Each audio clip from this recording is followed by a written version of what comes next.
just a little bit late, but we're going to get jumped in just a moment, ladies and gentlemen.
Hey everybody, I am the Old Humble Guy, and we have yet another fun whiskey topic to talk about today.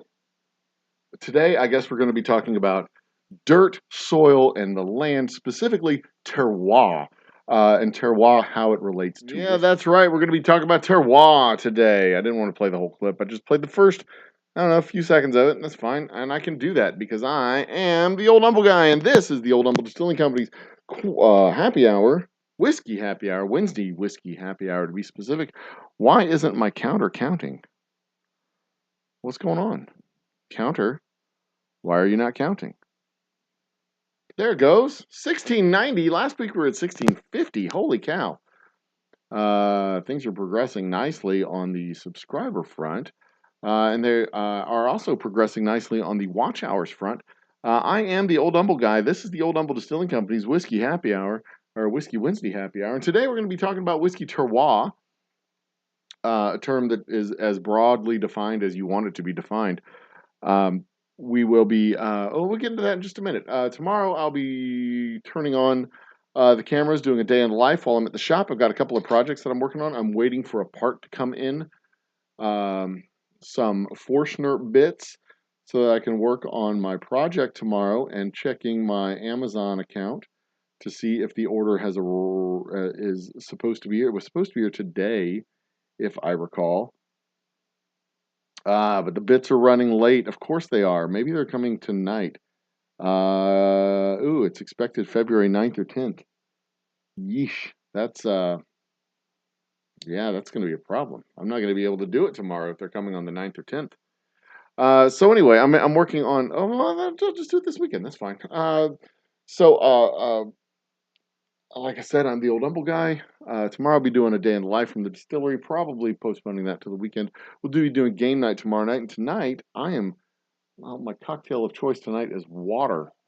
But I am also going to pour myself one little baby shot of whiskey of our special reserve here. Ta-da! Special reserve. There's a delay on the camera, and that is annoying. But cheers to chat. Cheers to chat. Cheers to, well, there's no panel tonight. We were supposed to do a panel tonight about our chat bots, AI, virtual girlfriends, and all that nonsense, and how it affects the OnlyFans and sex worker industries. Cheers. But our guest she had to postpone until next week because she wasn't feeling good. And that's fine. It happens. Cheers. Oh, that is a delightful whiskey. Very delightful. But that's all I'm going to have tonight because I'm tired. I'm feeling very tired. I'm feeling a little bit under the weather today. For what that's worth. So my cocktail of choice is just simply water. I did do a short about, oh God, this guy was like, how do you make a Moscow Mule without alcohol? And I'm like, it's just ginger beer. The Moscow Mule without alcohol is just ginger beer. It's not complicated. Why make things more complicated than they have to be? And somebody commented, it's just a mocktail. Like, yeah, I know what a mocktail is, you ding dongs. That's how it goes. What's the other stuff? My road show is going to be restarting next month, where I go visit stores that have our bourbon. Our next batch of bourbon batch number 042302 will be coming out in March. Um, our anticipated arrival at stores in Alberta is going to be postponed until the summer.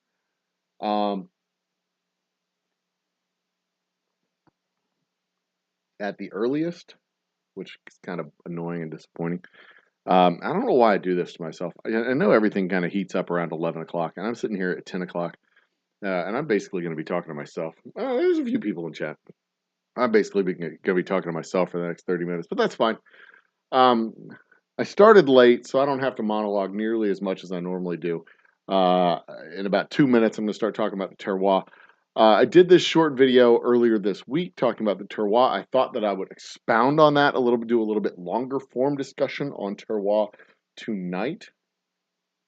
So we can talk about that. But man, I am really tired. I am super tired. I need to turn on the fan in this room too. Give me 1 second. I haven't been sleeping particularly well this week. I've actually been working late off and on this week. I've been pounding away on website improvements, website SEO, getting our company store back on the website, fixing our search results, fixing all the stuff we need to fix on the website. So when you look up Houston Distillery, we show up in the search listings. New year, new marketing, all that stuff. Working to just improve things. 690 is not correct. I think we have 693. But I'm going to check because I am curious. 694, as a matter of fact. So 694 is the real number, kids. And that is super duper exciting. I expect we've also gotten about 40 watch hours over the last 24 hours, which is also super duper exciting because I need to get 10 or 11 hours a day. So that is part of our Project 360. I'm going to update y'all on Project 360. Project 360 is my effort to get 360 hours a month for our channel so that we can move towards that monetization goal. I don't know if I ever actually want to have the channel monetized properly, because you can't really control the ads that go before your videos. I'm already yawning. God, I don't usually start doing that until 11. But you can't really control the ads that come before your videos. But if we make $5 or $10 for the distillery every month, then that'll be fine. That's a little bit extra cash we can put in our bank. A little bit extra cash we can put towards production quality. A little bit extra cash we can put towards getting bands. And just do a general better job of marketing and outreach and all the stuff that we need to do to build a brand, build a community, and build all the things that we want to build for you fine folks at the Old Humble Distilling Company, where we make the finest, most delicious whiskey in all the land. I did see a really cool photo from Fred Minnick's podcast channel, his YouTube channel. Check this photo out. This was a screenshot from Fred Minnick. In his podcast that he did. This young gentleman right here is Jeremy Allen. He is a NFL Hall of Famer. I don't know if you can see that. Can you see that? There's a glare on the screen. Let's see if we can get the glare off the screen. Okay, I'm going to email this photo to myself, and then we will simply post it on Still Store Cambot. Oops, that's the wrong one. Wrong thing. Go right here to mail it to the Old Humble Guy. I should have done this earlier. Pick, send. Actual size is fine. But it's a really cool picture, and I'm going to show it off because I'm very proud of this picture. Fred Minnick is a big guru in the whiskey world, one of the many nationally renowned, nationally respected influencers and tasters. when it comes to whiskey and whiskey products. And I was super duper excited to see on the shelf behind his guest's head a very delicious bottle of Old Humble's Double Oak Rye. I had sent that bottle to a mutual friend of ours, a guy who used to go to high school in the same high school that I went to high school in.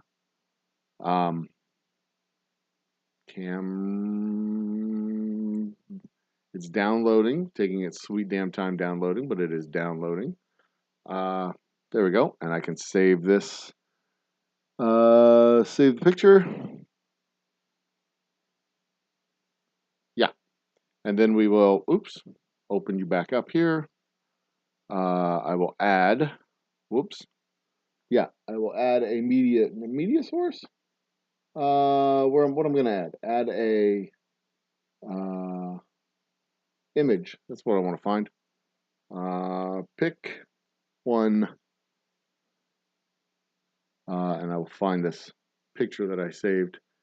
Hopefully it's in the downloads, photos, desktop, downloads. Is it right there?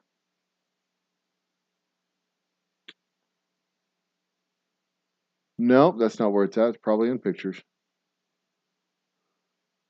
It is.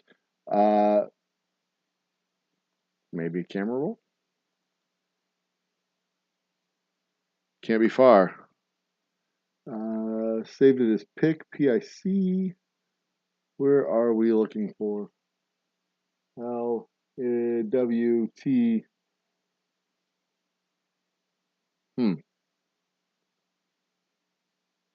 See all these screenshots and stuff. Trust me, it's a great picture. Take my word for it, comrade. Oh, it hasn't saved yet. We'll just save it in downloads. That'll be fine. Pick one and downloads. There we go. Now I can close this. We'll redo this again. Pick one and downloads. And isn't it great seeing live videos being made live as they're being made? Get the one. Pick one and downloads. There it is. Open up. There it is. Look at that. Right there. Look at that. Above his head. Above his head. There it is. See, this was on national video something or other. That is Josh Allen. He is an NFL All-Star. A Pro Bowl NFLer, likely going to the NFL Hall of Fame. And right there above his head, boom, Old Humble Double Oak Rye. And that's why I love my new labels so very much. That is so visible, so clear to see, so iconic. And it's just bam, Old Humble Double Oak Rye. Delicious, nutritious, makes you a better dancer. Super duper excited about that. So, yeah, that was that bottle right there. Boom. Double Oak Rye. So terroir. Let's talk about terroir. As I said in the video, earlier this week, you go watch. It's only a 4-minute video. Terroir literally means, it's a French word that literally means land. And traditionally speaking, wine has been grown and or grapes have been grown and harvested and processed and fermented and bottled and labeled all in like the same geographic, like 10 miles of where the vineyards are, right? Because traditionally speaking, everything's done on the same plot of land. It's a big chateau, and they have the caverns and whatnot underneath, and the limestone quarries that they age the wine in, and all this stuff. It's all done right there. And part of it is just a function of logistics. They didn't have the ability to take their vast quantities of grapes and ship them across Europe. They didn't have the ability to ship them to America or wherever else. When I was making wine, we would get Olympia grapes from the Olympia Valley in Washington. We would either get the grapes or the juice from Washington State shipped down here to Houston in Texas, where I could make the wine. That would have been impossible in the 1800s. It's certainly impossible in the 16, 17, 800s, in the early days of making wine, the 800s, 700s, way back when. So traditionally speaking, wine was made where grapes were grown. The terroir was like the whole regional information. It was the land where it was done, and the zone, the area, the climate, all that stuff. A lot of it is uh, a lot of it's the chemistry and the climate and everything that goes into making it where it's made. Some of it's marketing, because New Jersey wine has a specific connotation. It kind of Concord grapes, and it tastes like grape jelly that's been fermented and all this stuff. But the Eastern Continental Shelf or Northern Continental Shelf region for wine growing has a very sophisticated sound to it. It's the same place. New Jersey wine and uh, Northeast Continental Shelf wine are the same damn wine. It comes from the same damn place, but one of them tastes distinctly better than the other because you think it's a little bit more sophisticated than just New Jersey wine with Welch's grape jelly that's been fermented. So in some cases it's marketing, but in other cases, I mean, there's like on its baseline, there's legit you know climatary information that goes into it. And again, like I said in the video, the composition of wine is 80%, 80 to 90% grape juice. Alcohol is the rest of grape juice and water. Alcohol is the other 10%. It's 10% alcohol. The rest of it's grape juice. It's fermented grape juice, right? And some water. There's some water in there too. But when it comes to alcohol, nobody ever talks about the terroir of beer. Beer has a whole lot more of the characteristics of the soil and the grains in beer than what you're going to get in alcohol. Beer is whatever 6% or so, 6 to 8% usually, 4 to 8% alcohol. The rest of it's water, but that water is water that's been boiled in the grains. It's been boiled with the hops. It's been boiled with all. So all of the characteristics of the soil is in the beer. All of the characteristics of the soil that goes into the grains. But they don't really talk about the terroir of beer. They talk about the grains. They talk about the hops. They talk about all that other stuff.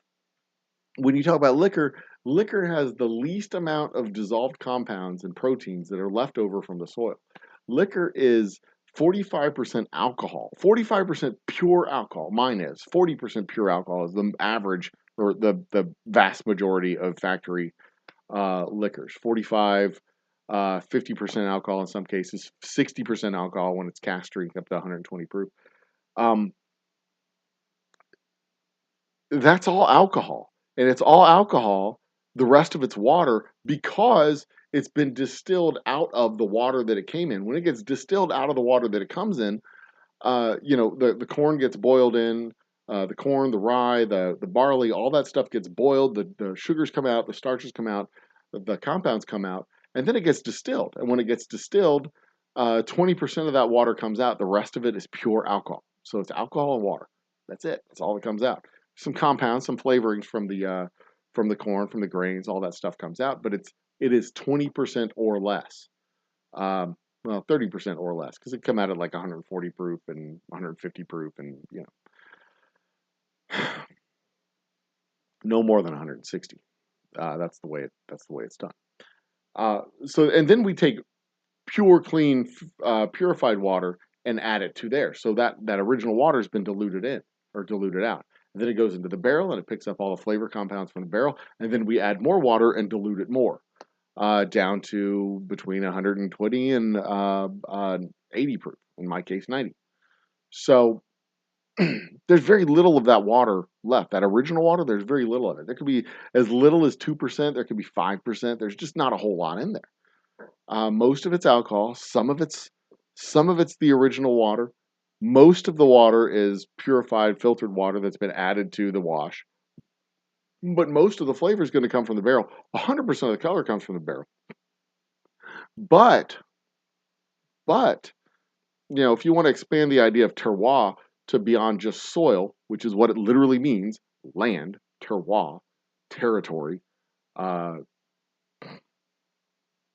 If you want to expand that meaning to not just the land, but the land area, the zone, the cultural zone, the growing zone, the aging zone, the climate of the of the land where it is being grown, and not so much dirt and soil land, but land like uh, Bordeaux, the land of Bordeaux, this magical, wonderful place that's on the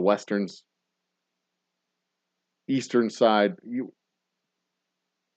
eastern side of France, Bourbon County, Kentucky, the land of Kentucky, not just the soil of Kentucky, but the land of Kentucky, the land of Texas, the different growing regions, or rather aging regions in the state of Texas, the different aging regions in Scotland, the different aging regions in uh, Colorado. I guarantee you the aging that happens on top of the mountains in Breckenridge is far different than the aging that happens at the base of the mountains and wherever they have whatever cities are at the base of the mountains in Colorado. I don't know. I'm not that familiar with Colorado.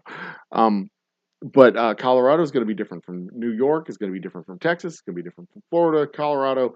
I already said Colorado, Kentucky, California, et cetera, et cetera. It's going to be vastly different all over the United States. And it's going to be different in Canada. It's going to be different in Scotland, Ireland, England, Europe, mainland Europe. Wherever you go, you're going to get a different climate. And by that, you'll have a different terroir because the land wherein that climate resides is different. So if you define terroir as the soil, no, that's not a thing. It's not that big of a deal when it comes to whiskey. Probably more, it's a bigger deal in beer and wine, but nobody talks about it with beer for whatever reason. Um, but when you talk about the climate zone, the region where whiskey is being aged, now you're talking about now if you want to expand the definition of terroir to be the region, the aging region, the broader definition of the land, the climate around the land where the whiskey is being aged, where the whiskey is being processed, where the whiskey is being done. I mean, even something as simple as the water being used to dilute the barrels and finish the barrels. You can age the barrel in Dallas, move it down to San Antonio, and dilute it down to bottle strength in San Antonio, and you're going to get a vastly different whiskey than you would have gotten if you kept it in Dallas and added the water in Dallas, because Dallas has different water coming out of the Trinity River than San Antonio comes out of the Edwards Aquifer, or Austin rather, out of the Edwards Aquifer down here in Texas, and just the difference in water between those two areas is 300 and something miles apart. That's a big difference. 300? Nah, 200 something miles apart. Probably 290 miles between Dallas and Austin. It's like 3 hours, 3.5 hours, 3.5 hours times 66 times 3. 3 times 6 is 180. Yeah, so let's call it 200 and something miles. I think it's 290 between here, Houston, and there, Dallas. Cheers, Mike McClune. Welcome to the party. Um, you say you had some whiskey from Florida and it was just okay. I think everything to do with what it could, and because the grains are generally the same. And when I was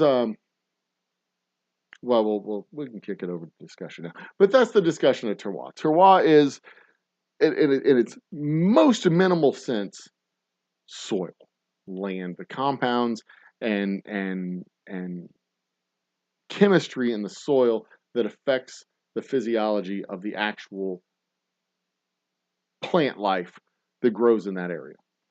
Um, different grapes will grow in Texas than what will grow in France. But the broader term of terroir includes humidity, hours of sunlight, days of cold, days of warm, days below freezing, days above 100 degrees. All of that stuff that goes into the life of a barrel of whiskey, all of that stuff is what we consider terroir in the whiskey world. And all of that stuff has much greater impact, much more important impact on the final outcome of the whiskey than just simply the chemistry of the ground. Because quite frankly, most of the corn that goes into whiskey isn't made anywhere near that whiskey.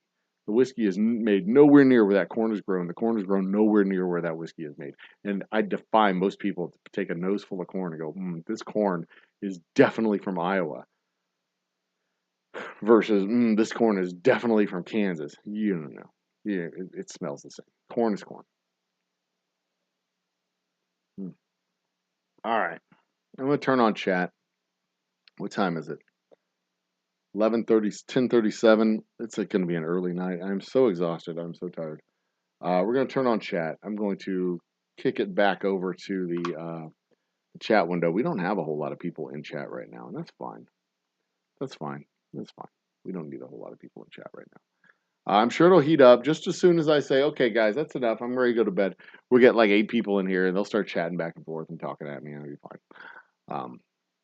I'll just have to figure that out. I've got about an hour's worth of watch time. Not enough. Yeah. All right. Anyway, um, my heart's just not in it right now. I'm tired. I'm tired. I'm exhausted. I'm tired. I'm worn out. I'm mentally worn out. I'm physically worn out.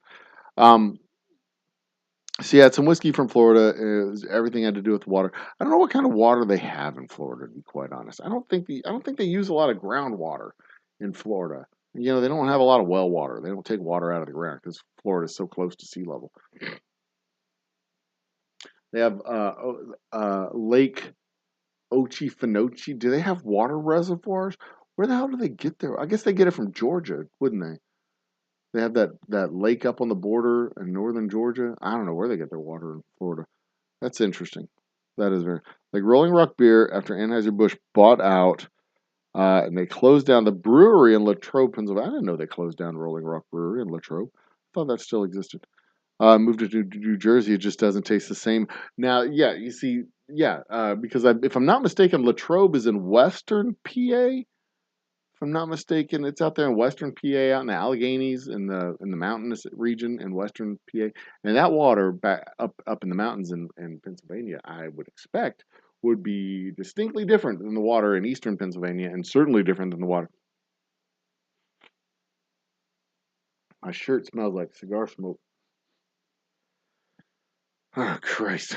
Um,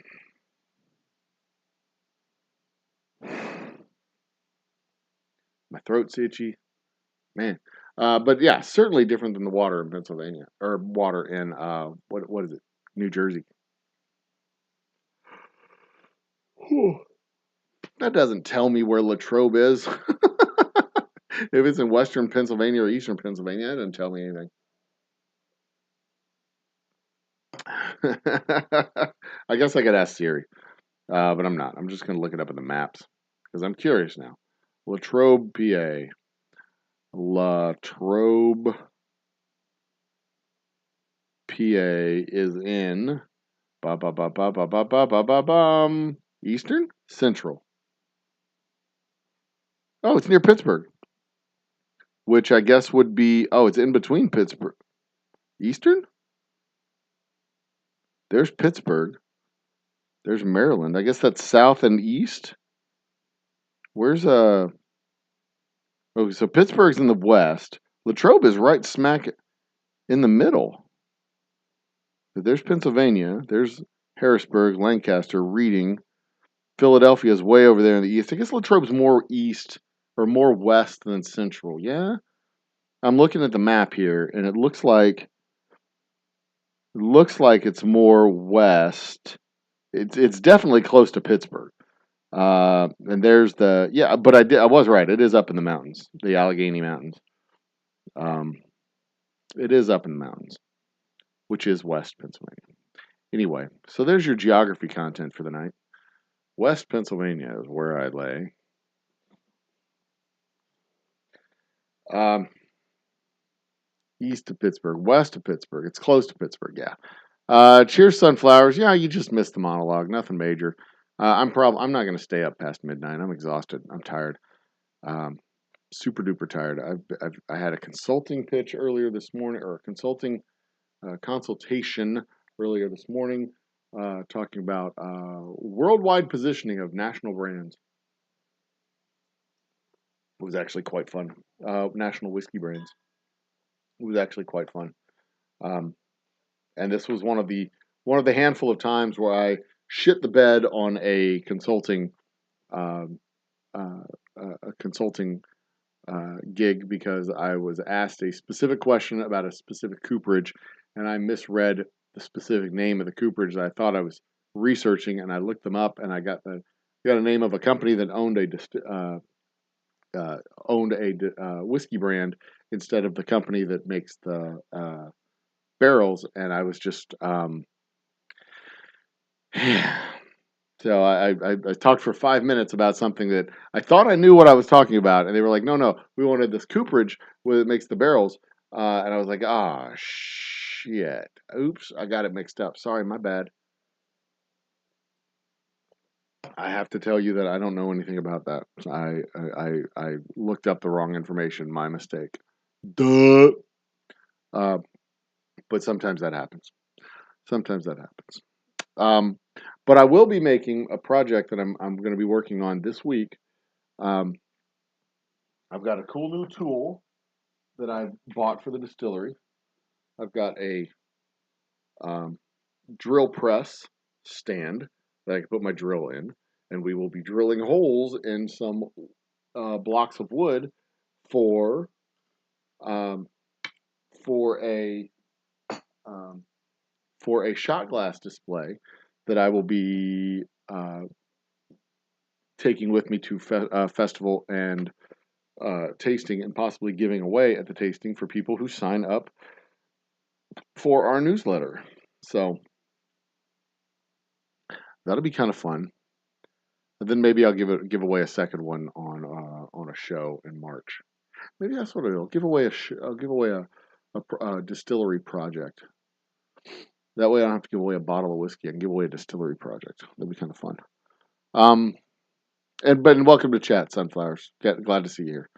Um, in Greenburgh and Johnstown, 45 minutes west of Pittsburgh in 724 Beaver County. 724 Beaver County. 20 minutes from where the train derailed near the Pennsylvania-Ohio state line in East Palestine, Ohio, just this past Friday. I didn't know there was a train derailment. Uh, hmm. Cheers, Matty J. Good to see you, man. It's been a while. Um, I'm caught up in chat right now. Thank you very much, Mr. Matt. I'm caught up. I didn't have a particularly long monologue to kick the show off because I did the video earlier this week, and I'm basically recapping the video, but just talking a little bit more in depth about what I talked about in the video earlier this week. You know, terroir being uh, traditionally terroir being land and the soil and everything being very close and compact with regards to the grapes being made on a farm, and uh, the farm having the vineyard, and you know everything being like all in the same place. Um, Traditionally speaking, that's how terroir worked. You know, if it was made on if the wine was from Callahan Farms. Actually, I think there's a Callahan Farms whiskey. But if the wine was made at Callahan Vineyard, then Callahan Vineyard had a great processing facility on site. They may have a cooperage, they may not have a cooperage, but they'd bring in their barrels. They'd ferment the wine, barrel up the wine, store the wine on site on the farm, and then when the barrels were mature, they'd crack the barrels, bottle the barrels, or a bottle of wine. Everything would be done on site in the little chateaus and farmhouses, and everything would be done in that same farm, and not even just the same geographic area, in the same farm, in the same like plot of land. It was all done right there. And then as consolidation happened and modern technology happened, you know, there was the vineyard was in one place and maybe the bottler was in another place, but the the the the terroir for the wines that were referred to where the grapes were grown and where the barrels were barreled and aged. And it just doesn't apply in the same way as it does with whiskey because, like I was saying earlier, whiskey, you know, we have corn that's grown throughout the Great Plains and all through the Ohio River Valley and the Midwest, and you know, as far north as Iowa, as far west as Wisconsin, as far east as Ohio and Pennsylvania and Maryland, and you know the corn is just grown wherever, as far south as Texas in some cases. Kentucky doesn't grow the corn that Kentucky uses in their whiskey. Texas doesn't grow the corn that Texas uses in our whiskey. Uh, Nobody grows the corn that they use because corn is such a cheap ass commodity. You can get silos and silos and silos full of corn. That's it may be local, it may be a regional varietal, but when you're bringing in train truck fulls of grains, those grains are coming from wherever the hell they can get the grains. They don't care.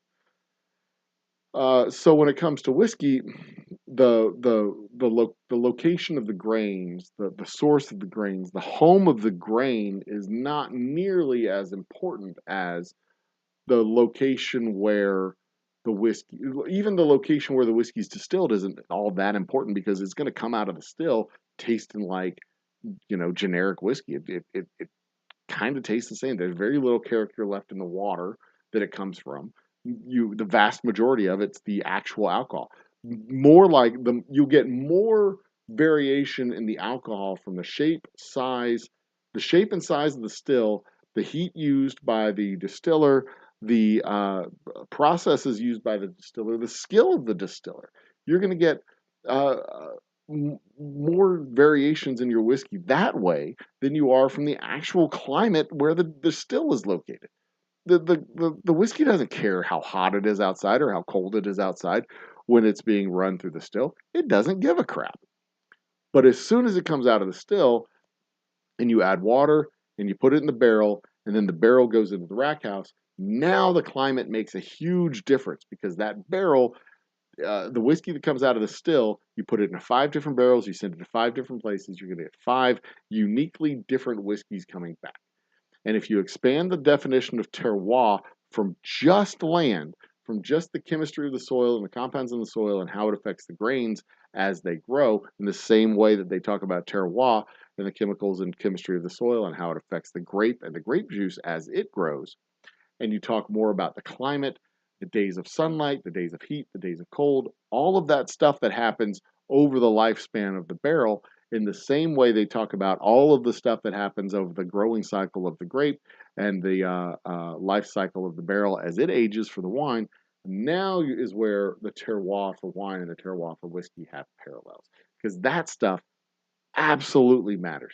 You have a hot summer, you have a mild summer, you have a cold winter, you have a mild winter, you have grass fires, you have uh, dust plumes, you have hurricanes, you have floods, you have all that stuff that happens affects the way the barrel staves swell and shrink. It affects the way the whiskey interacts with the barrel. It affects the way the whiskey extracts flavors from the barrel. It affects how the barrel interacts back with the whiskey.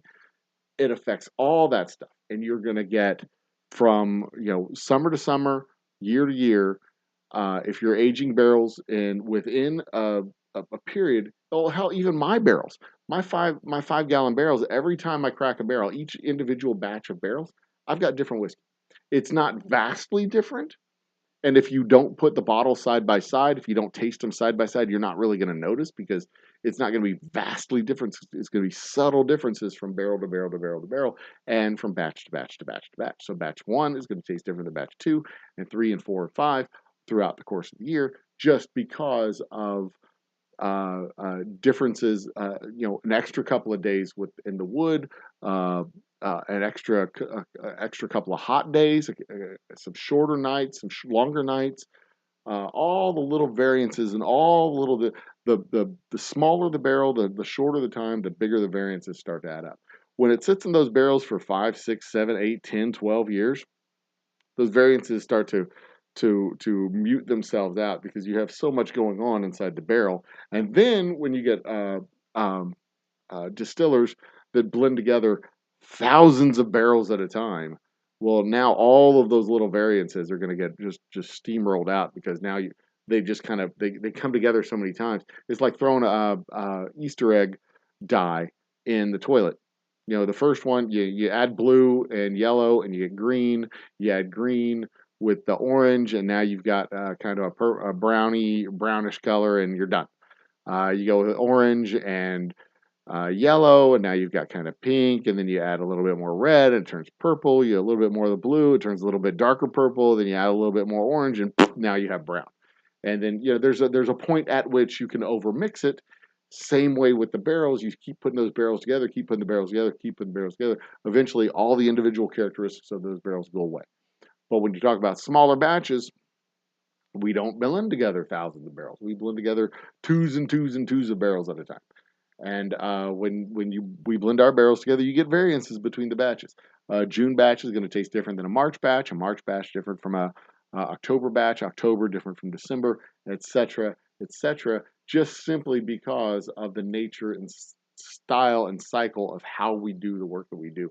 It's vastly different from how they do it at Jim Beam. It's vastly different than how they do it at Jack Daniels. And as a result, we get a vastly different product. Um, so there you go. There you go. And that gave me an opportunity to jabber for a little while and get behind on chat. Mike's mom was born in Beaverdale, PA. Oh, I did not. Oh, your mom, Mike. My mom's mom. Your mom's mom. That's your grandmother. Yes. Yes. Grandmother.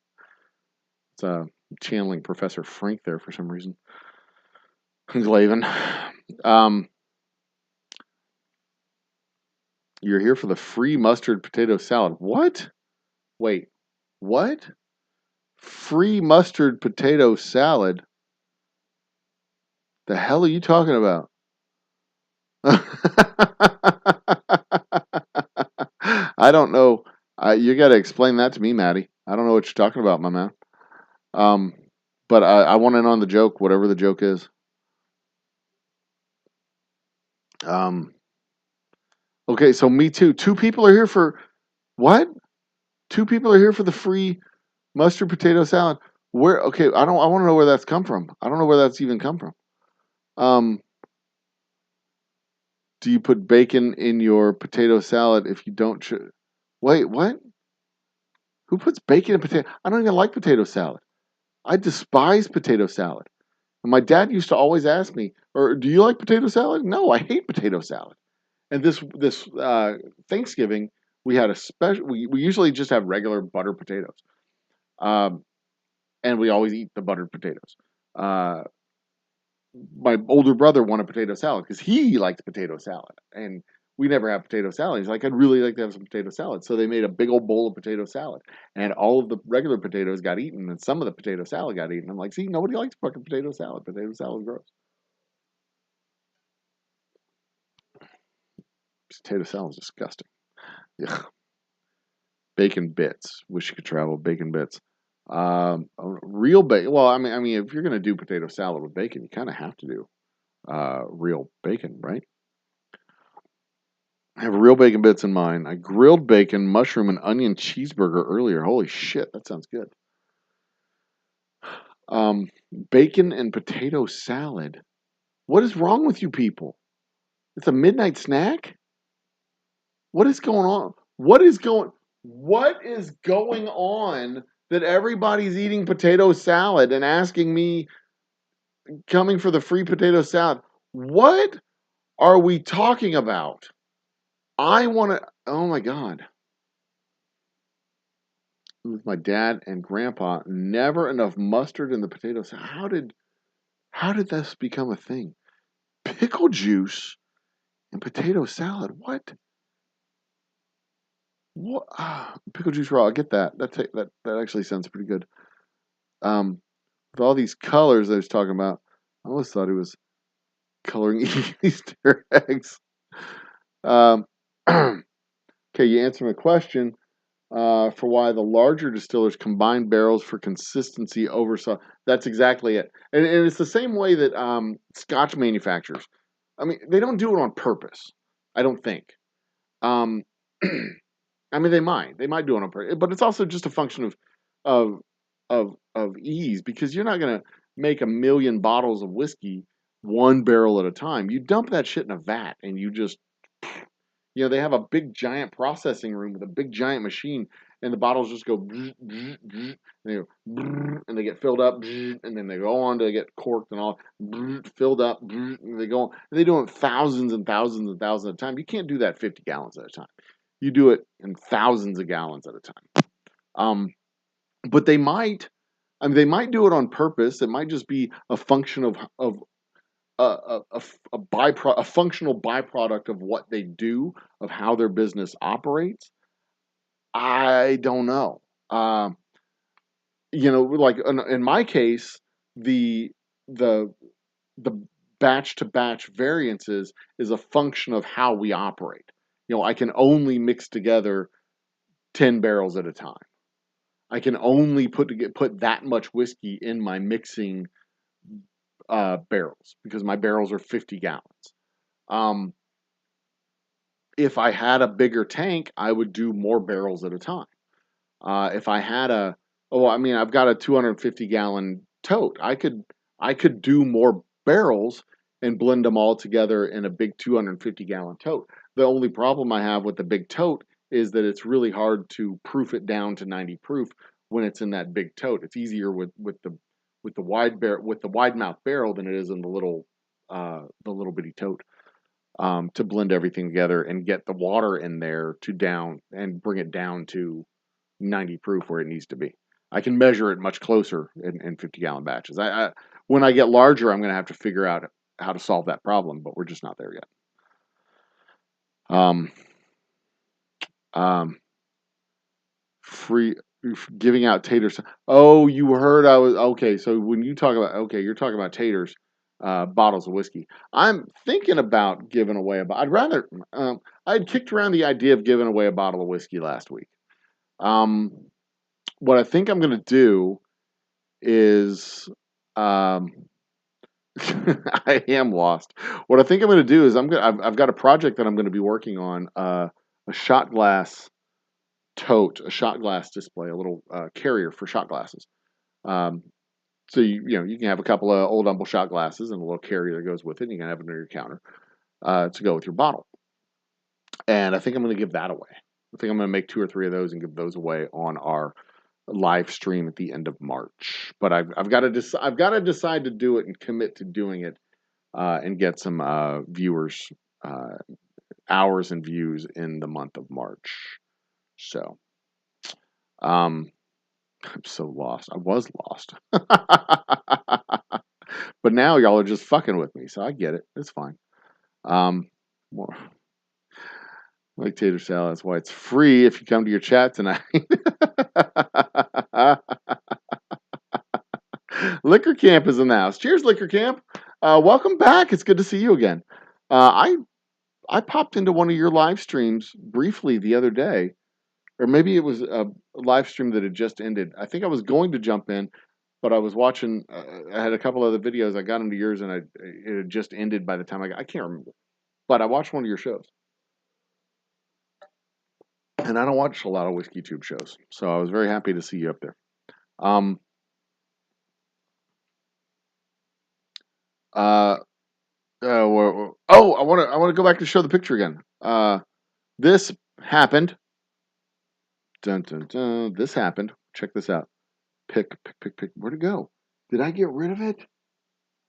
Oh, I'm stupid. I got rid of it. Damn it. Image. Pick one. Come on. Image. Check this out. This happened. This happened recently. Let's see that? That bottle right there is above Josh Allen, who is a NFL Hall of Famer, Pro Bowler, future Hall of Famer. And this is on Fred Minnick's podcast on the YouTubes. The show is called 80-year-old drinking 80-year-old scotch with Josh Allen on the Fred Minnick YouTube channel. Look at that. That is it's an iconic bottle. You can see it. That label is just bam. That is our double oak rye. You see it right there. There's my bottle. Where's it at? There's my bottle. That's Fred's bottle right there. That's Fred's bottle. That's my bottle. And if you look, can you tell? If you look close, nope, that's on the front. On the other side is a signature. Yeah, my signature's on the other side. Over on this side. My signature's over here. Fred Minnick has a signed bottle of Old Humble Distilling Company's Double Oak Rye on his shelf, live on his podcast, behind his guests' heads. How about that, huh? Hookers and blow were out of the question. Hookers and blow is never out of the question on this channel, my friend. Um, Never out of the question. Um, Join on in, Liquor Camp. Yes, please. It's potato salad. Maybe I'll do an episode of how to make a good potato salad because I hate potato salad. And we did it with Brussels sprouts. I hate Brussels sprouts. We did a show on Brussels sprouts. Maybe I should do a show about potato salad. Uh, that would be horrible. I'm sure it has coleslaw in it. I don't know. I just don't. Ugh. I don't like. I've never liked it.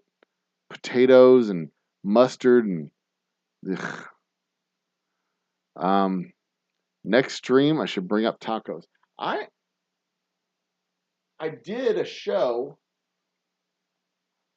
Take off on. I need to take off my shoes too. I'm disrobing. I need to take off my shoes. I did a show on the perfect burrito a year and a half or so ago. I haven't done a show on the perfect taco. That could get dirty though. The perfect taco. It's delightful. I like to just bury my face in the taco and go. Brrr.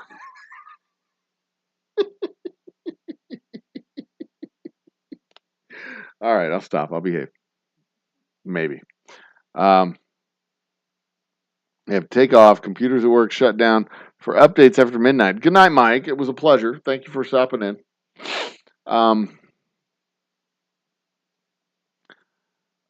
I'm super happy to have Liquor Camp in. Thank you for coming. I appreciate it.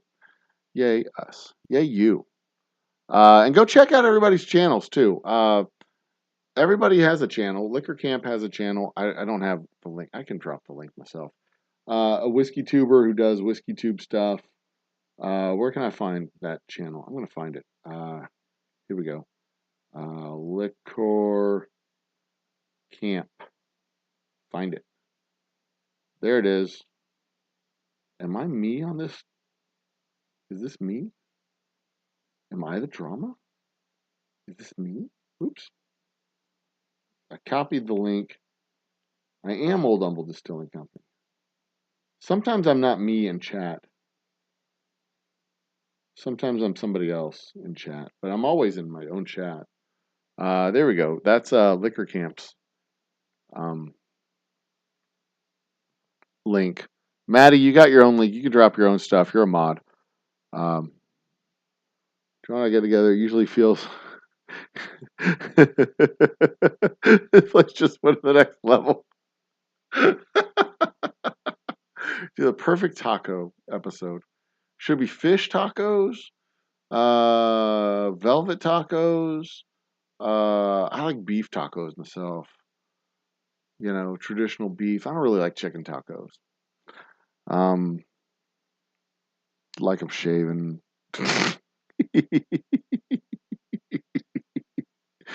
I'm incorrigible. Who's this? UCQBX. Is that you, Matt? Yeah, no, that's Mike. Cool. Dig it. All taco lives matter. All tacos matter. All tacos matter. Goodness. My throat's getting sore. Have you ever just felt yourself getting sick? Just sat there and you felt yourself getting ill as the night. You feel your throat getting raw, your nose getting raw, your sinuses getting raw. Have you ever just sat there and felt it? I'm feeling this right now as it's happening. I am feeling myself getting ill, and this is weird. The other pink meat. All right, all right, all right. I haven't slept well this week. A lot of stress in the house right now. I haven't slept well this week. I've been up till 3, 4, 5 in the morning, working in some cases, just unable to sleep. I'm revamping my website. I'm doing a lot of SEO work. I'm not a website master. I'm not a webmaster. I'm not a expert in this. So I'm like relearning it for the.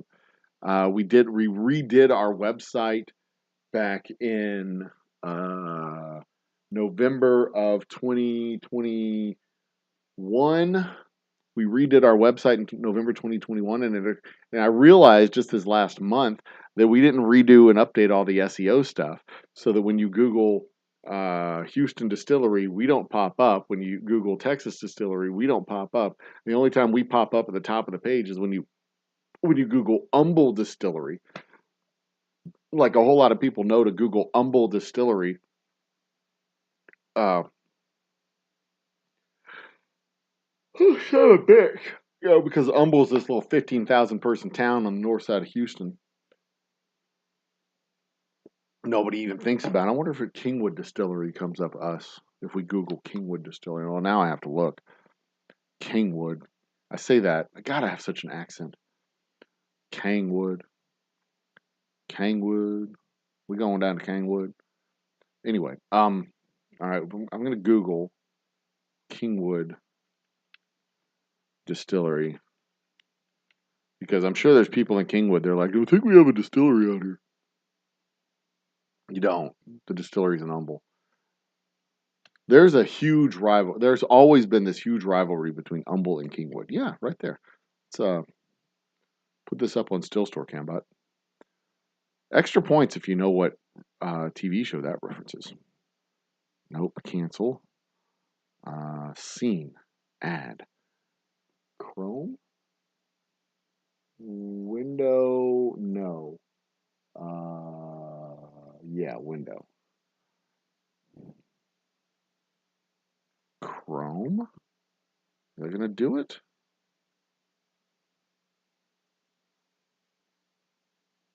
They're gonna do it. Nope. One more try. That one. Nope. One more try. Yeah, that'll do it. This will do. Okay. So this is me. That's my studio set there. There you go. Kingwood Distillery. We show up first place right there. The best 10 distilleries near Kingwood. Kangwood. Local distilleries near Kingwood. Megaton Brewery. Kingwood Liquor Stores. Top 10. Old Humble Distilling Company. There we go. Community impact. Humble Distillery survives pandemic shutdown. Oh, that's the story about my blackout bourbon. Yeah, I need to. I got SEO work I need to get done. This has been keeping me up at night this week. You see, this has been keeping me up at night. My SEO sucks. So I got to get this shit taken care of so I don't lose any more sleep. And this is probably me going to sleep at 4 o'clock every morning is probably what's keeping me awake and making me get sick. Plus, I'm like 40 pounds overweight and I need to do something about that. What happened to the H and Humble? What happened to the H and Humble? That is a great question, Liquor Camp. The H is silent in the city of Humble's name because the city's founder. Okay, so the location that is currently Humble, Texas, used to be. I should do a whole show on the history of Humble. That'd be fun. Used to be called Jackrabbit Junction. Jackrabbit Junction was literally a whistle stop, a picnic stop on. I think it was the Missouri, the Texas Missouri rail line that went out of Houston and up, you might guess, into Missouri. Um, it was a picnic stop where people would literally leave from Houston with their girlfriends and go north, hop off the train at Jackrabbit Junction, lay out a picnic blanket, and shoot jackrabbits. Have a little picnic and target practice with some jackrabbits. Jackrabbit Junction. They did some other stuff too, but that was pretty much Humble's existence in the late 1800s north of Houston. It was a little bit of a lumber town, lumber areas. There were lumber mills, and it was after the Civil War when a dude by the name of Pleasant Humble Smith, Humble, but he was a Brit, so his name was Pleasant Humble Smith.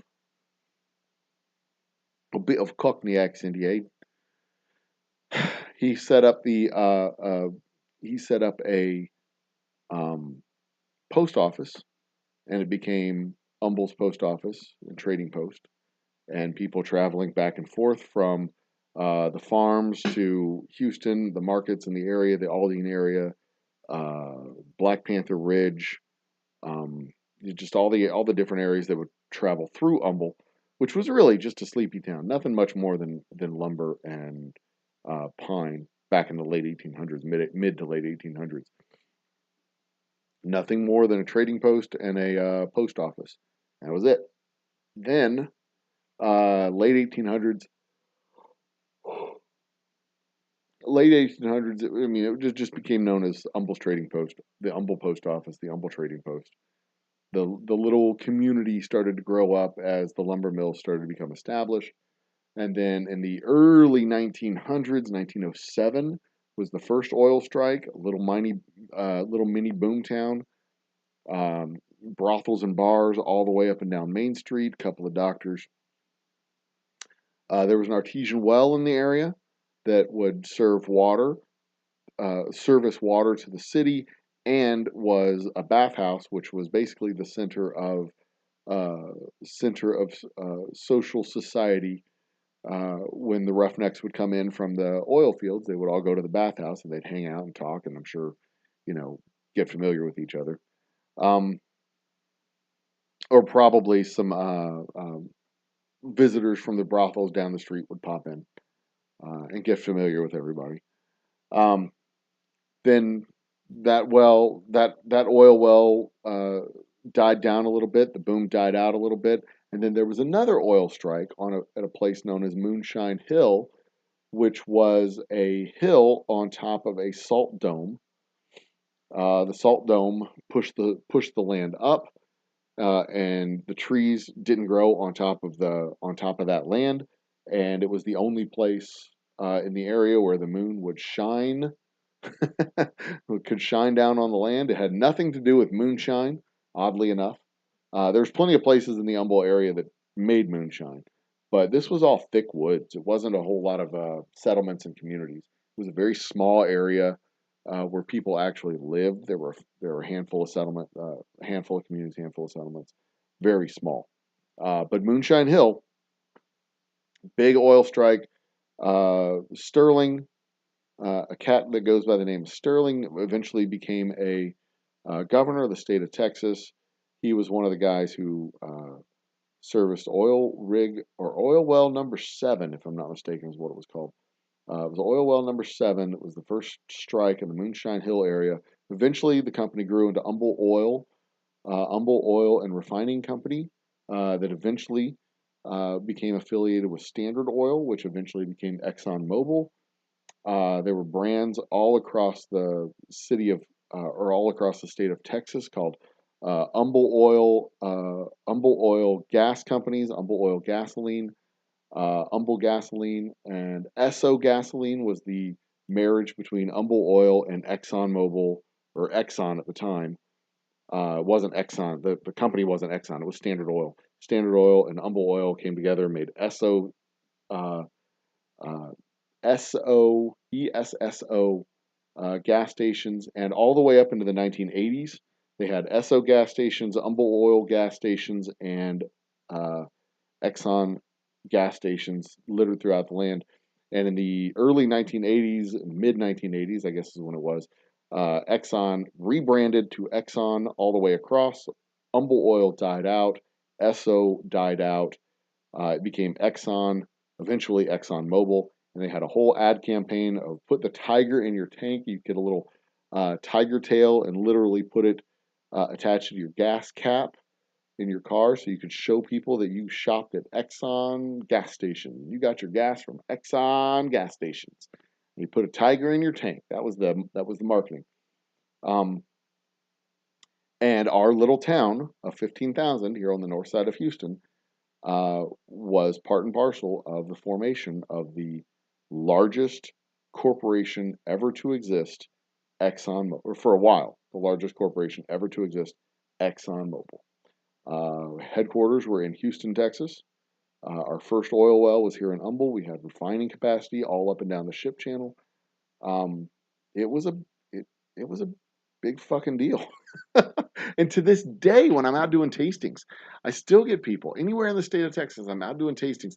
I still get people come up to me and say, "My grandpa worked at Humble Oil. My grandpa worked at the refineries. My dad worked with Humble Oil. My dad was a geologist with Humble Oil before they became Exxon, etc., etc." I get that shit all the time especially when I go out to Austin and San Antonio. Less so when I go to Dallas, less so here in Houston, but all the time. Uh, uh, Corpus Christi, San Antonio, Austin, College Station. Uh, I get a lot of people come up to me and tell me, "Yeah, man, Humble, Old Humble whiskey. I gotta get a bottle of that for my grandfather, for my dad. This reminds me of my dad. This reminds me of, a buddy of mine whose dad used to, whatever."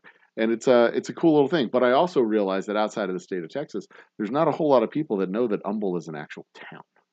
So when I do go and launch the brand outside of the state, I'm going to have to do a lot of education to tell people uh, that Humble is not just we're not a humble distilling company. There's nothing humble about me.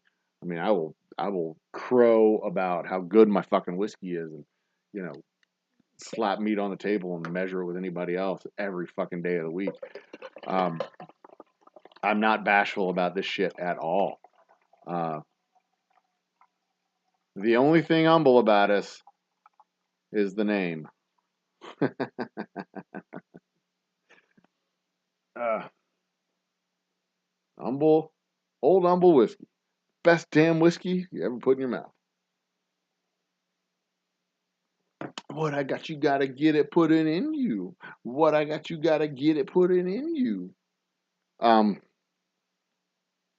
Person who named Humble drank so many spirits when the words were slurred you couldn't hear the end. That's kind of true. That's kind of not. That's not wrong. Um, you scrubbed the channel. Good job scrubbing the channel. Was it dirty? JD caught my eye on there. The JD. Yeah. Um, I subbed to your channel too, by the way. I realized that I hadn't subbed yet. But I have perused and visited a couple of videos, and I think you even came across my main. I think that's why I watched the video. It came across my main feed, and I was like, "Ooh, wow, look, people!" I think it was because you were live. I think it was, and yeah, you were live. And when I came over to your show, the live had already ended. That's what it was. That's exactly what had happened. Um, so there you go. And all the places. Thank you for finding us in all the places, Liquor Camp. To be completely fair, TikTok is a shit show, but Twitter and Insta and Facebook is where I do a lot of my whiskey content. TikTok's just a different animal. There's not a whole lot of none of my whiskey content gets uh, any action over on TikTok. But boy, when I tell people that fascists suck, I get all kinds of interaction with people. Yeah, this whiskey doesn't like fascism. And people are like, "Oh, you don't even know what fascism is." Blah, blah, blah. Like, look, fuck what? I do know what fascism is.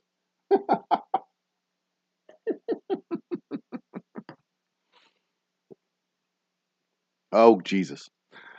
All right, so anyway, like, yeah, if y'all want to know, y'all want more whiskey content on TikTok, you should watch the whiskey content, not the fascism content, the anti-fascism content.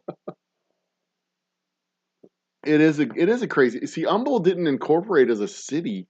I think we incorporated, then we disincorporated, then we reincorporated again in like 1960 something. And we reincorporated in the 60s in order to prevent Houston from annexing the city of Humble. Because Houston was on a crazy annexation binge all through the 60s. They annexed all the way down. They were trying to go all the way south and east into Galveston. Uh, but little towns uh, uh, organized into little cities on the outskirts. See, Houston and Dallas is hemmed in by a bunch of little ring cities, like Arlington and White Camp and Denton and Robertson and all these little all these little towns that kind of ring around Dallas. So Dallas is hemmed in on all sides. Houston was growing so fast in the 1940s, 1950s, 1960s, especially in the 1960s and 1970s, that they were just reaching out and grabbing territory faster than the communities could even organize. Builders would come in, dig a couple of ditches along the side of a road, throw up a bunch of houses, and then get that property annexed into the city of Houston. They were doing it in anticipation of these buildings and these houses just being annexed in the city of Houston. And to this day, there's neighborhoods on the outskirts of the city of Houston that don't have rain gutters on the side of we don't have curbs, we don't have like gutters, storm sewers, and stuff like that. We don't have any of that stuff on some of these neighborhoods. It's just ditches on the side of the street. In the fourth largest city in the country. Um, Houston expanded so fast to get a tax base. They were growing and growing and growing and trying to grab more and more and more tax base in. Little communities like Spring and Aldine, Bordertown, they got swallowed up before they could organize themselves. Kingwood tried to organize into its own little town, but it got annexed. Humble was able to organize into its own town in the 1960s before Houston could do it. Clear Lake, Channelview, Friendswood, Bel Air, uh, Braeswood was a neighborhood that didn't get organized; it got annexed. Um, there's all these little places around, and you look at a map of Houston, and it's like this big like Rorschach ink plot. And then inside of it, there's like the city of South Houston Place right there. It's like a 9 block little place. Uh, uh, the Rice Military Barracks, I think, is a little like 9 or 10 block space inside of Houston. There's like these little enclaves inside of Houston that organize themselves into a little town to prevent Houston from annexing them because they didn't want to be a part of Houston. They wanted to control their own tax base. They're barely viable cities. They are barely viable cities in their own right. But hey, they're persisting. Humble's a cute little town. It can't grow at all because Houston is literally surrounded it on all sides, kind of absorbed it in. And there's a lot of infrastructure up here, like the Intercontinental Airport, the reservoir, Lake Houston, that actually feeds Houston all of its water. Um,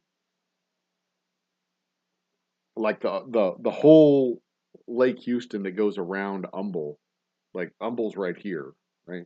And then Lake Houston kind of there's a river that goes around here, and then Lake Houston's kind of over here. Houston owns like a 30-foot strip of land all the way around the lake. And then a little strip of land that goes all the way down and then attaches itself to Houston because there's a law in the state of Texas that if you annex any land, it has to be attached to the land you already have. So the city of Houston was like, well, we want that. They just drew a line around what they wanted and all the way back down to the ship channel. And that's how they annexed the lake. But the distillery itself is in unincorporated Harris County. We're not in incorporated land, so we don't have any laws. We're a lawless, governless, non-governed place at all. Um, so yeah, I mean the history here, the way Houston grew up, it was wild, wild west. We still don't have any zoning, so you could literally build a titty bar in the middle of a residential neighborhood. You can build a high rise in the middle of a neighborhood of 2-story houses. You can build a high rise condo complex. You can buy up a block of houses, tear them down, and put up condos that are 3-story condos. Tear down a bunch of 1,500 square foot houses and put up a bunch of 3-story, 3,000 square foot condos and cram 6 of them onto a lot. Houston is a lawless place when it comes to real estate development and commercial development all throughout the city. It looks entirely different from a commercial point of view than every single other major city in the world because you can literally just do some of that shit. Humble's not like that. Humble is just a uh, tiny little quiet town that does what it does. They're embarking on a revitalization of Main Street, just like every other small town. We have a skating rink. We have a street festival every year. We have, uh, we're just like every other little small town. Uh, I'm going to I'm going to kick on the video from earlier this week because I've got to go take care of a little thing real quick. I'll be right back. Hey everybody, I am the Old Humble Guy, and we have yet another fun whiskey topic to talk about today. Today, I guess we're going to be talking about dirt, soil, and the land, specifically terroir, and terroir, how it relates to whiskey. So, terroir is a French word which literally means land. It literally means land, and it's in the context of whiskey and wine specifically, it talks about the chemistry and the soil that goes into making the grapes the unique things that they are. And it's very important when it comes to wine, that chemistry in the soil that goes into making the grape, because grape juice and water is about 80%, 80 to 90% of what goes into a bottle of wine. When it comes to whiskey, though, it's a little bit different. And we'll get to that in just a second. But also, they talk about terroir, they generally are talking about they're specifically talking about the land and the chemistry of the land, but generally the climate around that growing region. And the growing region is important because that's where they're going to grow the grapes. That's where they're going to ferment the grapes. That's where they're going to age the wine. Is your that's bar where looking a little ordinary? Is it lacking something awesome? Well, head out to your local liquor store and pick up something extraordinary. I should have turned on the ad twins first. My bad. Sorry about that. You can watch the video yourself. It's on our whatever. It's fine. Anyway, I clicked the wrong video. My bad. My bad. If I have my local liquor ABC store look into your, please do. I mean, we've got we can get it shipped to other states for liquor stores. Um, it's just we just got to work it out.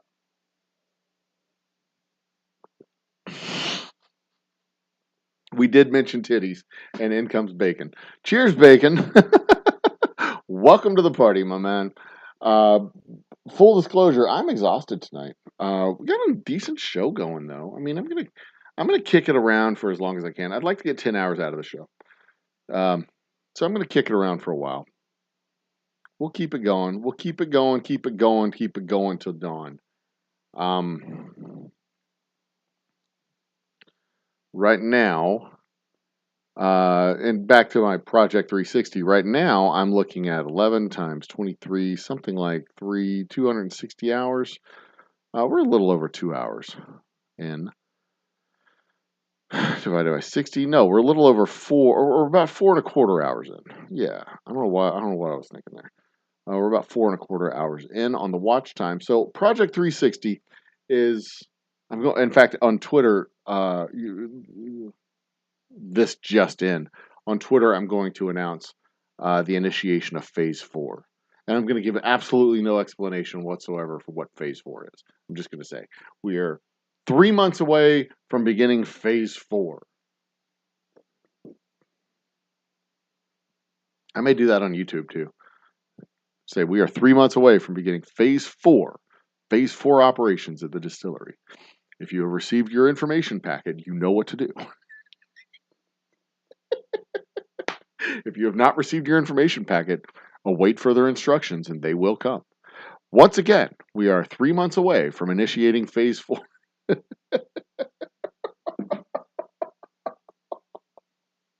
What's Phase 4? I don't know.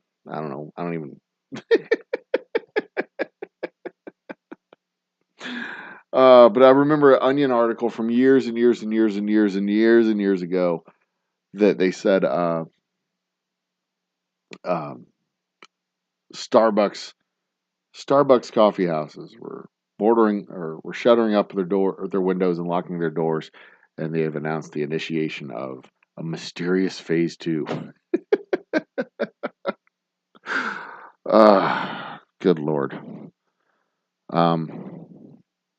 Yeah, and when I go up to a place like Dallas, they have places where they have gas pumps. They have places where you can get gas, places where you can get, like areas in town and vast swaths of the city and vast swaths of neighborhoods where you can't get gas, you can't get donuts, you can't get stuff like that. But in Houston, shit, you got gas stations next to gas stations next to gas stations next to gas stations. Because if it's a really good place to build one gas station, it's a really good place to build 12 gas stations. If it's a great place to build one Starbucks, it's a great place to build three Starbucks and a Dunkin'. Why not? Put them all there. If you can get traffic to one, who says you can't get traffic to five? You cram them in there. Let the Lord sort them out. Jeez. Titties at the skating rink. Man, you know the girls at skating rinks. You don't want to see those titties. Those girls are children. You do not want to be seeing titties at a skating rink, Mister Matt. Shame on you. Um, so bacon. The conversation earlier was what do you put in your potato salad? Ugh.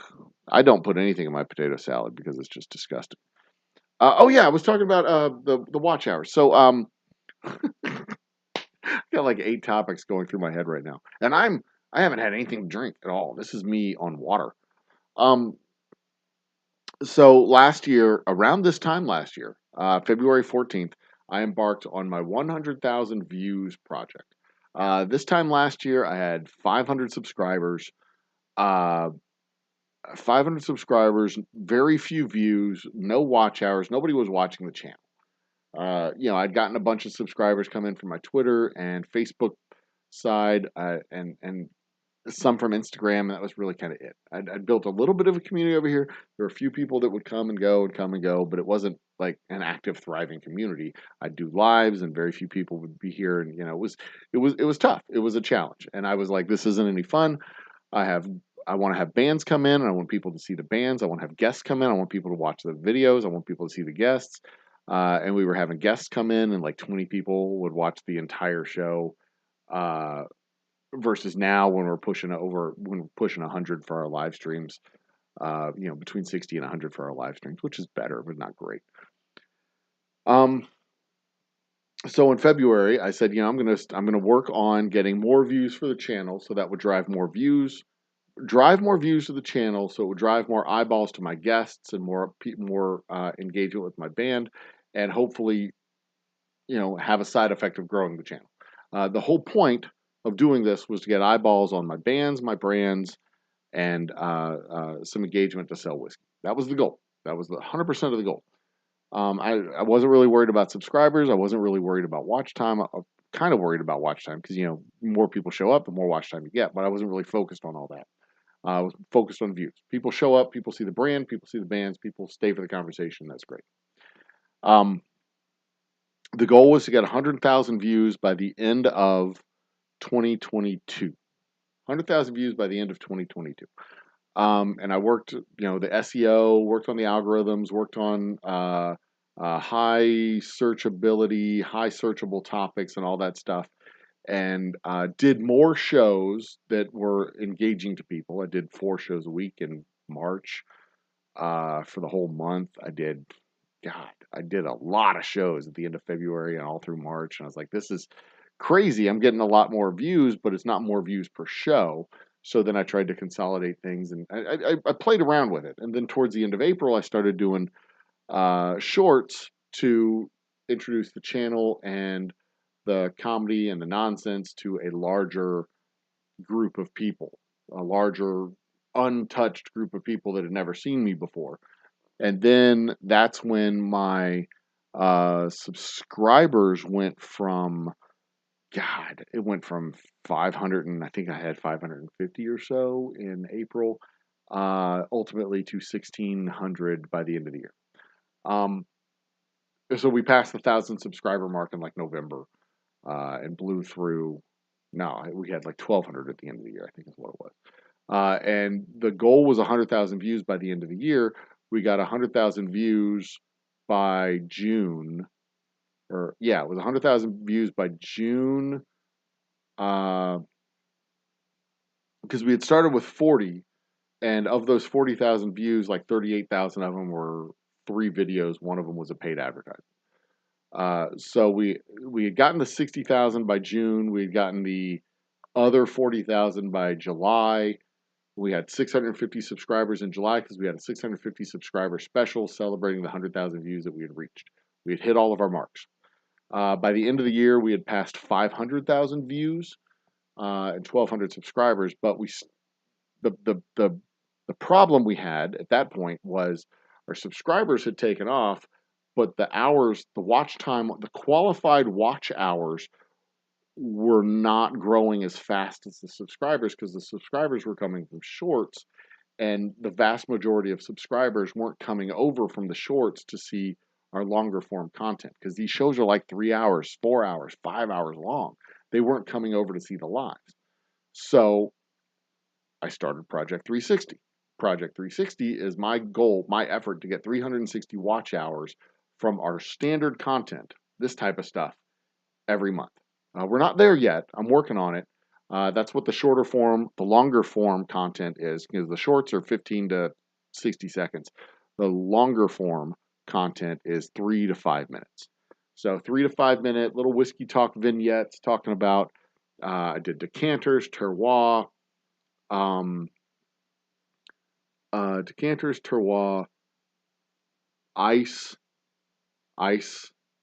two different ice episodes, an episode of something else. I can't remember what they all were, but I have a playlist. Let me pull up the playlist. I can share that. I have a playlist of them, and I can share that. Playlist, liked videos, whiskey talk. There it is. Share, copy link, drop it in chat. Drop it like it's hot. Drop it like it's. There's a playlist of the whiskey talks that we've done. Looking at the playlist, I can tell you we've done bourbon decanters, clear ice, home bartending, tiny barrels, smoke. One of them is a barrel test of our batch of bourbon, and then bourbon terroir. So there you go. Those are things that we've done. Just 7 episodes so far. I want to do at least one a week, maybe 1 or 2 a week. But the goal is to get it up, to get the views of those up to about 400 views at least. 3 to 5 minute videos, 400 views. That at the end of the month, that adds up to 400, or the balance of hours that I need after these to total 350 or so hours. And it might just simply be I need to have 5,000 subscribers to get up to 400 views. Maybe. I don't know. Because we're topping out around 120 or so views on these videos. Eventually, I get better at it, get better at it, get better. It's going to pop. I'm doing what I do well, which is a 3-minute monologue. A 3-minute, one camera, no cut monologue. I should probably do it standing up instead of sitting down. But hey, this is my office. This is my studio. This is where I do the stuff. I'm doing my work, I make a video, I go back to doing my work. That's what we do. So anyway, that's what Project 360 is. The mysterious phase 3 of what we're doing. Project 360 is simply getting 360 hours of watch time on our videos. And the way the hours work is, number of views times the minutes per view equals watch hours. That's it. Those are qualified watch hours. You can't have qualified watch hours do not come from advertised videos, so you can't pay Google a penny a click to get people to watch your video. Those don't count as qualified watch hours. Shorts does not count as qualified watch hours. And there was one other that doesn't count as qualified watch hours, but there's all kinds of tips and tricks to get it up there and job the system. But really the only way to do it is to make good videos with good SEO, searchable topics, and get views. That's it. That's the best way to do it. Make a 5-minute video and have 1,000 people watch it. Watch half of it. Because you get 1,000 people, you get 1,000 people coming in for 1,000 people coming in for 2.5 minutes divided by 60 to get you the hours. You get 41 hours. You need 10 of those every month. 9 of those every month. That's how it's done.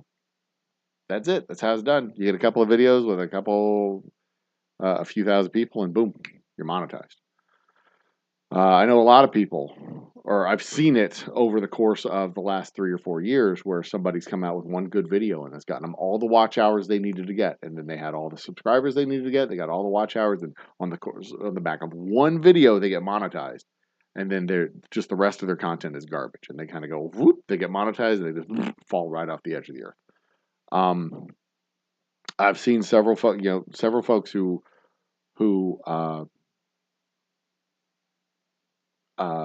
work really hard at their craft, and they toil away in obscurity, and then finally they have one video hit, and then the effort that they put in on their craft, the one video hits, and then they blow up after that.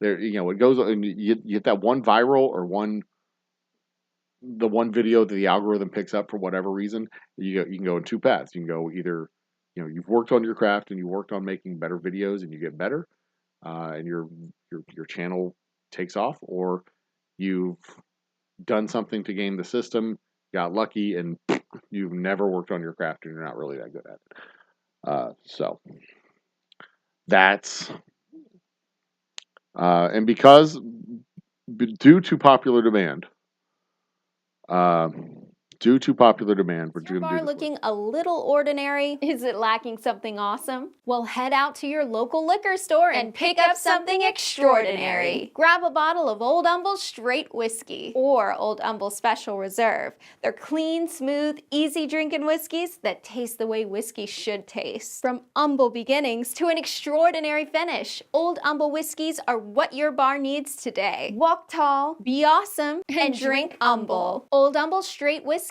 and Old Humble Special Reserve. Get yours today.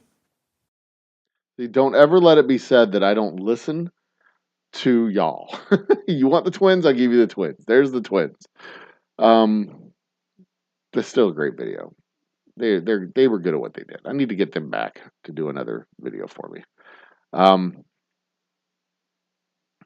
For every hour you watch live or on replay, I get a watch hour times whoever else is. And actually, these playlists I have, the live music playlist, the happy hour playlist, they're old shows. The happy hour 2.0 playlist, these happy hours. What's the other one? I've got some music mixes that we do, that we've done. Look at my playlist real quick. The Whiskey Talk, that's only 7 videos, and that's barely 30 minutes of videos there. I've got the live music, that's 25 videos. That's like 16 or 17 hours worth of videos. I've got a series, the 100K project channel improvement videos. I've got those on there. I'm sorry, there's 10 of those. That's about 10 hours worth. Day in the life videos of just shit that I'm doing in the distillery. I've got like 50 of those videos, and they range in time from an hour to like 9 hours. Late night chill, the K-pop playlist, the happy hour 2.0, 110 of these happy hour 2.0 episodes. 110 of them. Whoo! And then the old happy hour, the quarantine cocktail happy hour. I kept 75 of those episodes public. So what you could do to help me out, if you're interested in such a thing, is turn on one of those playlists when you go to bed and just let it run over the course of the night. And then when you wake up in the morning, turn it off. That would be great. That would be a nice 6-hour watch time for me. I would appreciate it. And when you ask in the future, I'll do the same thing for you. Even better would be to open up 4 different playlists and run them all at the same time when you sleep.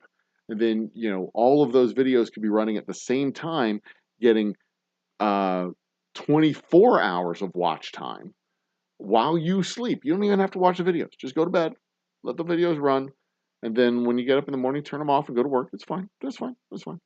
I'll do the same thing for you when it comes time to do it. Happy to do it.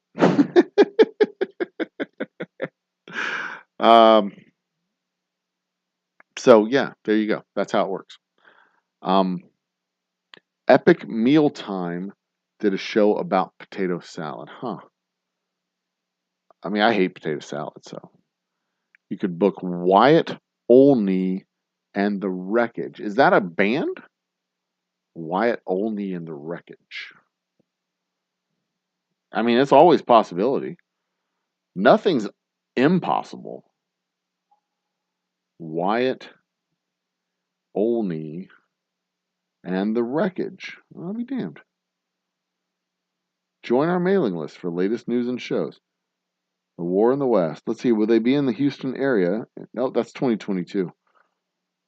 That's their 2022 tour. I don't see. No, they are a Northwest. Seattle, Portland, Reading, Reno, Bremerton, Spokane. Is it Spokane or Spokane? Interesting. Yeah, if they're ever down in the area, if they're ever down in the Houston area, I'd be happy to have them into our shop. That'd be fun. We need to do a better job of getting bands and getting people to come see the bands.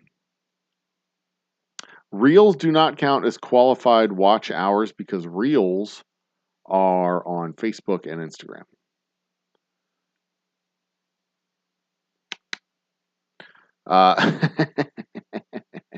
But shorts are not qualified watch hours at all. Think my show's gone off the cliff since I got monetized. Jokes on it was off the cliff to begin with. Speaking of going off the cliff, last Thursday's show was total and utter chaos, and I loved every second of it. We'll be doing the same thing tomorrow night. Off to bed. The Goodnight Liquor Camp. Go ahead and pop open a couple of those playlists and run them while you're sleeping. You'll let the dogs watch the stream. I appreciate that. Thank you. At least somebody will be watching. That's fair. Can't see a potato salad. EMT did a meat salad. Oh, a meat salad. Ooh. A meat salad. Open in new window, please. Thank you. I want to take a look at this. I'm going to take a look at this in a new window because I want to see what a meat salad looks like. Is that like an open-faced meat salad on a bed of lettuce and two large croutons, two large soft-baked croutons, which would be a hamburger, by the way. All right.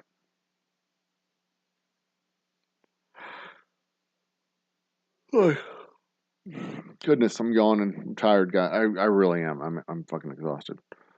We went to a place called Cidercade today, which is an arcade that sells apple cider. They make apple cider. They sell and make their own apple cider. Divided by 60, that's about 6 hours. We're about 6 hours of watch time in. That's not bad. They make and sell their own apple cider. I didn't drink any apple cider while I was there, but the video games they have are 100% free. You pay a $10 cover charge to get in, and it is 100% for all the video games.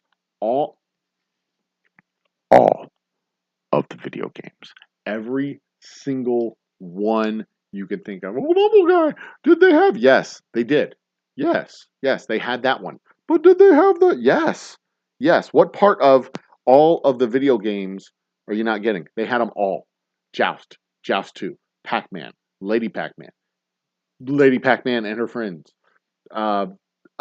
Big Game Hunter, Big Buck Hunter, Zombie this, Zombie that, Ocean Hunter, racing this, racing that, racing this other thing, racing that thing, elevator game, Robotron, uh, Star Trek, Voyager, Star Wars, the old Star Wars arcade game, the other old Star Wars arcade game.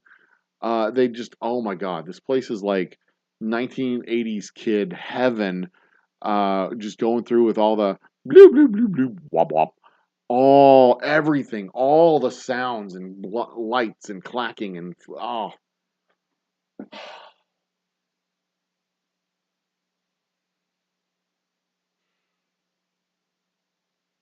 guys, it was beautiful. It was absolutely beautiful. I'll never forget the excitement that my dad had when we went to Pizza. He took us to Pizza Hut. He took us to a specific Pizza Hut, not the one by our house. We went further down. We went down into town to go to the Pizza Hut in town because that one had this thing he wanted to show us. He's like, you're gonna love this. It's like you're gonna. And when I say in town, I don't mean in town Humbletown. I mean in town Houston. This was a Pizza Hut inside of Houston. And just for reference, I grew up in Atascocita, which is outside of Humble, which is itself outside of Houston. We grew up. I grew up in a community that was built on land that was foreclosed by Texas State Commerce Bank after the oil bust, the S&L, the savings and loan collapse. Texas Commerce foreclosed this land from an old savings and loan, and this land was owned by the bank, and the bank sold it to a developer to build houses. That's where I grew up. I mean, this neighborhood was on the outskirts of it was speculative land that was invested in by this savings and loan in the early 1980s. You look up there, savings and loan crisis. It's fascinating. Um, Pure money laundering grift. It was amazing. And we're going to do a show on money laundering, by the way. We're going to do a show on money laundering because I find money laundering to just be absolutely fascinating. And the more I read about crypto and the crypto boom of the 2020 and 2021, the more that shit sounds like just grift and money laundering like crazy. NFTs are the next big thing. Buy the NFTs. I support these NFTs. The price goes up, they sell out. You're on the hook. You're a dumb idiot. Anyway, what was I talking about? Anyway, yeah, we went to the Pizza Hut, in Houston, near my dad's office. So we're packed into the car. We're heading into town, like into the city. Um, and we're so God, we're such small town people that we refer to the city of fucking Houston as going into town. We would go into town to watch the Astros games. We would go into town to go to. We referred going into Houston, city of Houston, as going into town, the same way that we referred to going into the city of Humble as going into town. Our closest grocery store was 8 miles. Uh, yeah, it was 8 miles away. Our closest grocery store was 8 miles away. We had to get in the car and go down a highway to get to the closest grocery. We didn't have like one by our community. We didn't have a neighborhood grocery store. We had to go all the way into Humble proper. But this particular Pizza Hut, my dad was so excited. He brings us down to this particular pizza. We all trundle into the car. A family of 6 piling into the car. It was 5 at the time. My little brother hadn't been born yet. So a family of 5 piling into an old Pontiac Bonneville, a yellow Pontiac Bonneville, piled into the car, drive all the way into the city of Houston, a solid 25 miles to get into town. 25 at least. All the way into Humble, all the way into town to go to this one Pizza Hut on the west side of town because it had a Pac-Man game. It had a Pac-Man game. And it was the first Pac-Man video game I had ever seen. It was the first, this is like 1982, something like that. I'm 7. maybe. Might have even been before that. One of those sit down table Pac-Man games. And my dad was so excited to see a video game. I mean, my parents came from Natchitoches, Louisiana, a little college town in North Louisiana. Nothing going on. It's quiet. It's a farm town with a little college. Nothing. They came to the city of Houston on their honeymoon to watch an Astros game and go to Astroworld. Just so pure, right? They didn't want to go to the Bahamas. They didn't go to Cuba, Mexico City, or L.A. or San Francisco or New York City or anything. No, no, no, no, no, no, no. My dad, his his his fantasy, his big city fantasy was coming to the city of Houston, staying in a fancy hotel, Holiday Inn, across the street from the Astrodome, catching an Astros game and going to Astro World. So it's just so fucking pure. Anyway, this is like 1981, 1982. We go to a Pizza Hut on the west side of town because my dad is super duper excited to see a video game in a tabletop video game. And this was a Pizza Hut very near his office, just a few miles away, a couple miles away from his office. And he was just like fascinated. And he had a pocket full of quarters. He's like, let's play some games. And we're playing Pac-Man on a tabletop console. And I was terrible at it. I was 7 years old. I was terrible at it. But he played with my older brother. He played with my sister. He played a game with me. I wanted to play another one because I was terrible at it. And I didn't play very well. But he just sat there the whole time while we were waiting for our pizza playing Pac-Man. It is so cool. I don't know where I was going with the story or why this one came up, but yeah, that was Cidercade. That's why. But yeah, we're in Cidercade, and it was just all the sounds and all the lights and all the beeping and all the everything. That was, I mean, there's no risk involved with any of these games because you don't need to worry about whether or not you like it. You just go up, you hit the button, you start playing. Like, this game sucks, and you leave and go off to play another game. And there's no risk, like you're running out of time, you're running out of quarters, you're running out of whatever. No, no, no, no. You can't finish the level, continue. Can't finish the level, continue. Just keep continuing, continue. Practice, practice, practice. Get better, get better, get better. But it's still a whole lot of fun. Oh, it's so much fun going around and seeing games that you forgot you enjoyed playing when you were, or games I forgot that I enjoyed playing when I was a kid. Games that I play now and I look at them and go, God, this sucked. I hated this game. Jesus Christ. The games that you play and you're like, why did they think we wanted to see a cinematic story during the stupid, like, come on. Nostalgia. $10 free. We were there from about almost 2 o'clock, 1:30 until 6:30. We were there for 5 hours for $10, just playing video games, foosball and air hockey and skee ball and basketball and big game hunter. And keep playing and keep playing and keep playing. All the Star Wars games, the little VR things you put on the helmet, and you're like, so much fun. Anyway, so yeah, I'm tired. I don't know where I was going with that, but yeah, I'm tired. That's one of the reasons why I'm tired. Almost want to bet what? They don't have the original. They did not have the original ET game, but you know what they did have? Popeye. They had Popeye, which was basically Donkey Kong with Popeye and Brutus and olive oil.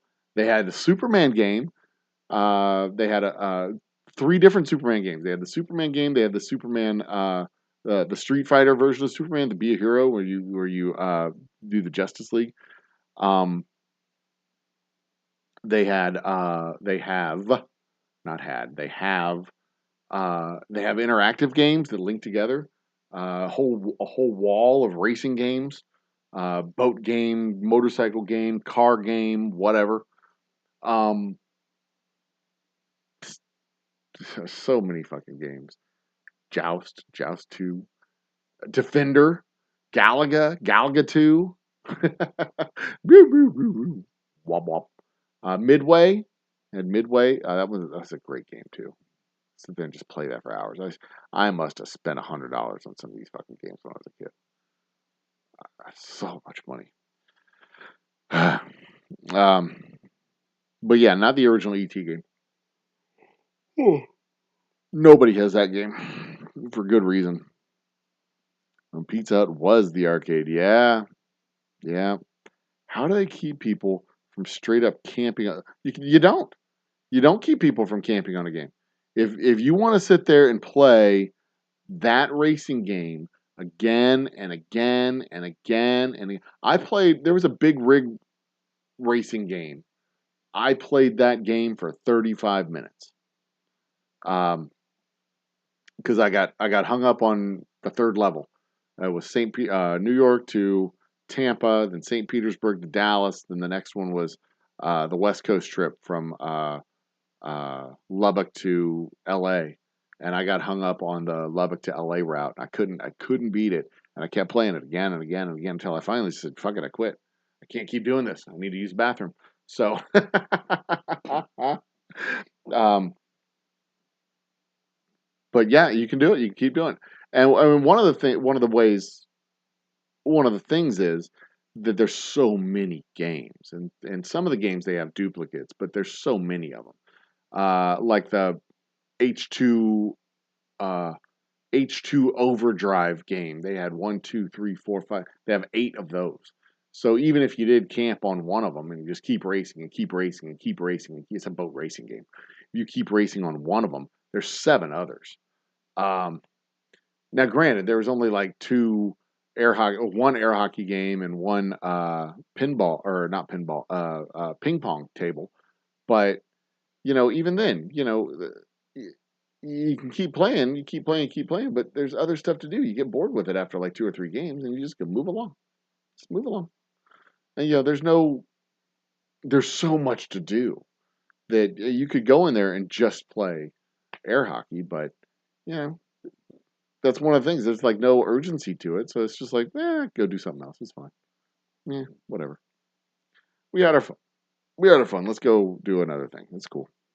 But yeah, they have a dozen pinball games along the wall. This isn't a small place. It's a big place.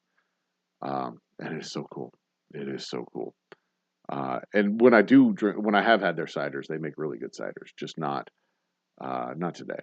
I didn't have any other cider today. They have like 8 different types of cider that they make, and it's really good stuff. Um, the one thing that totally breaks the rules of whatever system, nobody has the ET game. The ET game was fucking terrible. Good night, sunflowers. Thank you for joining us. Love you bunches. Bye. Um, the original ET game on a Commodore 64 3. I think the original ET game, the one I'm thinking of was the old Atari game. But God, it was just so bad. So bad. Um, it's midnight. It's officially midnight. We have 7 people still in chat. Let me check the numbers real quick.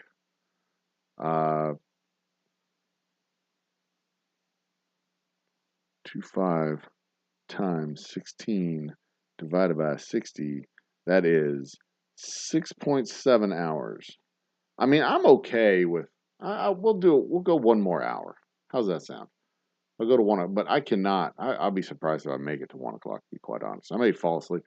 I may be sitting here talking like in about 30 minutes, and I'll be leaning my hand. I'll just be talking, and I'll just kind of wander off, and then say something along the lines of like, I don't know, and then the trapeze will just hit her in the head, and I don't know.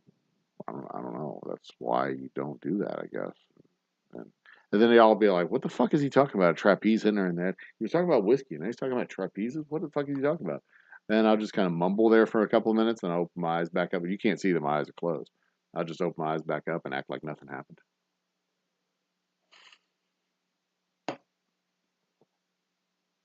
You don't know. I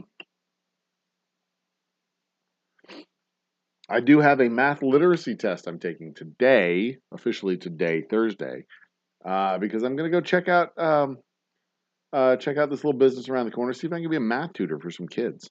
They're looking for some math tutors. I've got a little bit of free time. While we ramp up operations, it'll be a chance to, do something I enjoy doing, which is math, and get paid for it, which would be kind of cool. I'm not a teacher, but I can be a tutor. Tutor, get it? Tutor. Y'all aren't fun. All right, so what else we got going on? Did anybody see the State of the Union address last night? I was stunned. I watched that thing and I was just like, "Oh my God, that actually happened."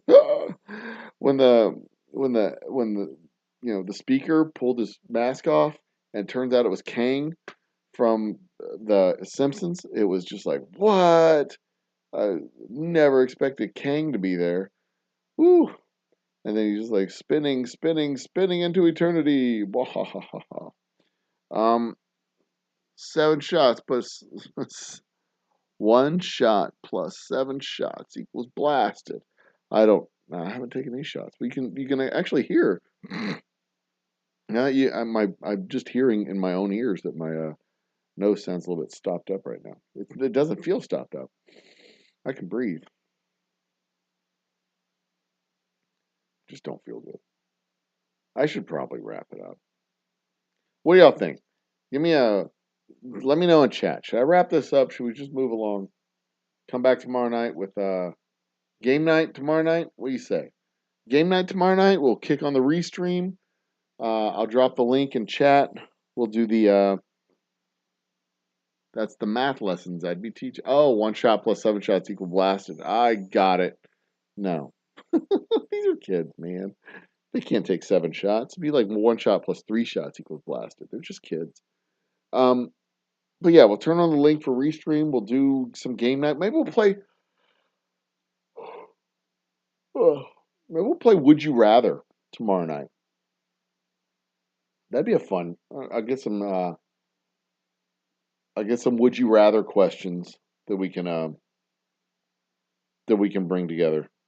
So that'll be tomorrow night. We'll do a Would You Rather tomorrow night on Old Humble Game Night, and maybe some trivia questions. We'll do some sports trivia, maybe. Pump action kind of night.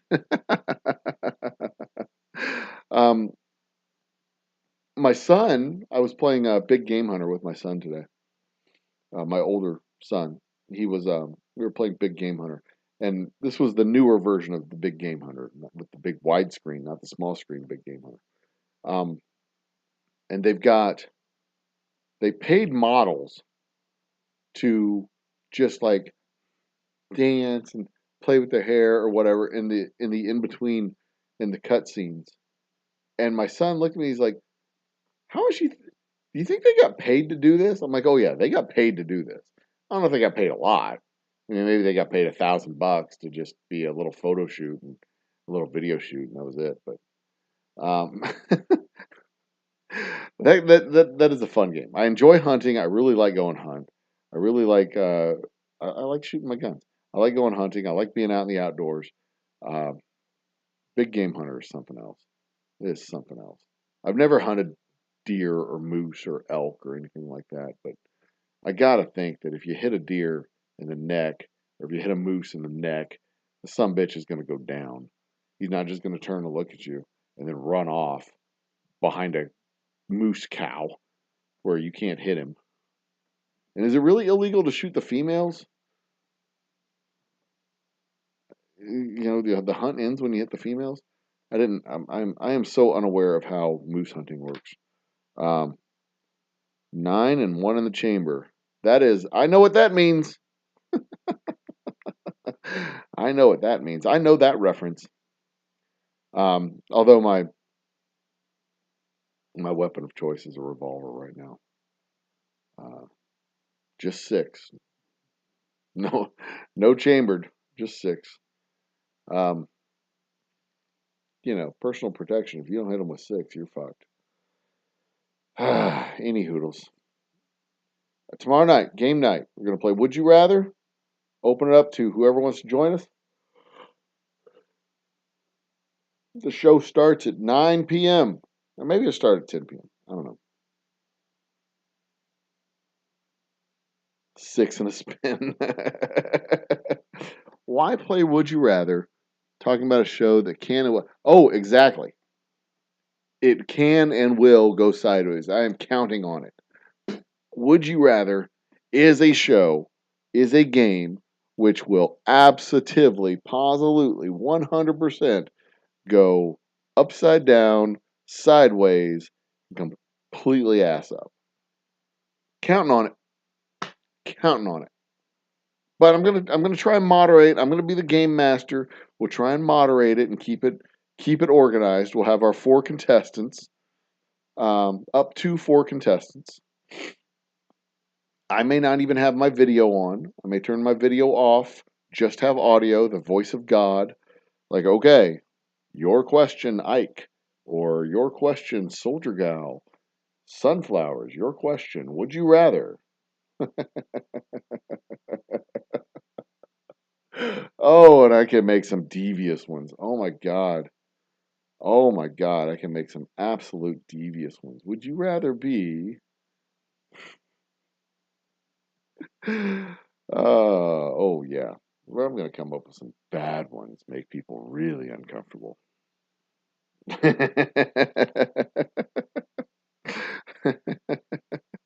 Would you rather wake up every day with a chipmunk biting on your nutsack, or or be a woman? That's not fair. That's not fair. That's not. I can't do that. This whole no. I take it back. We're not going to do Would You Rather because that's going to get me 100% canceled. It's going to get me 100% canceled. Uh, although I still maintain that cancel culture is a thing. I'm pretty sure I could get away with just about anything I say tomorrow night. Which fast food would you rather question I've all have ready to go?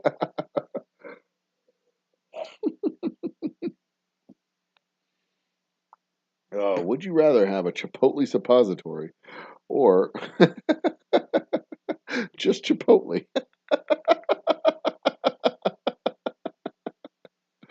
Would you rather be constipated the rest of your life or eat Taco Bell? Oh God.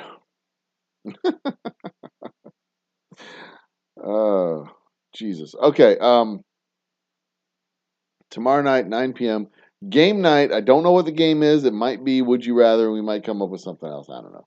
Don't forget to like and subscribe. I have the sign right here. I made the sign. Like and subscribe. Do the thing that you're supposed to do as a watcher on YouTube and act like I did the thing that I did as a YouTube content maker and asked you to do the thing that you're supposed to do.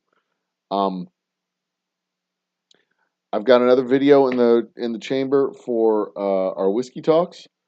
We're going to be talking about the aging regions of whiskey, the Scotland regions, the Canada regions, the American regions, all the different aging regions. There's more than you think.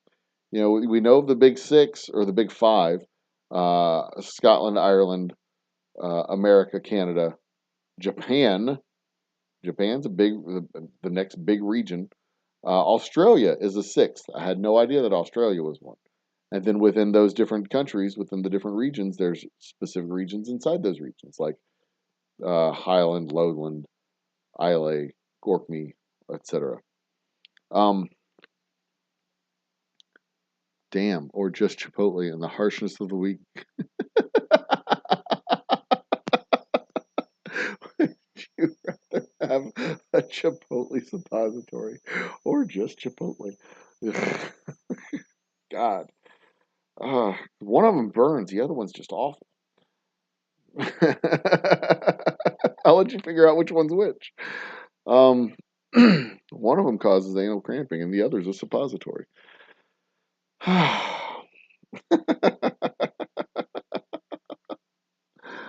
Oh, Lord. Okay. So we got another one of those videos in the chamber that'll be coming out. Probably, I don't know if I'll do it for Friday or Monday, or Friday or Tuesday. Tuesday seems to be a good day to put the videos out. Um, I don't know. We'll work it out. We'll figure it out. And then day in the life coming up. Got some projects to work on. We do have some giveaways coming to the channel. You're going to have to stay tuned for me to work the details out. The giveaway won't be whiskey, but it will be definitely something distillery related and whiskey adjacent. So you're going to want something. You're going to want to. You're going to want in on this. It's going to be cool. It's going to be a one of a kind giveaway. If it's not a bottle of whiskey, it's going to be a one of a kind giveaway that nobody else has. So besides, all my giveaways are one of a kind giveaways that nobody else has. And that's it. We'll be back tomorrow night. We'll be back tomorrow night. We might do our forum show on Sunday. I haven't decided if we're going to do that yet. I didn't do it this last week. Go figure.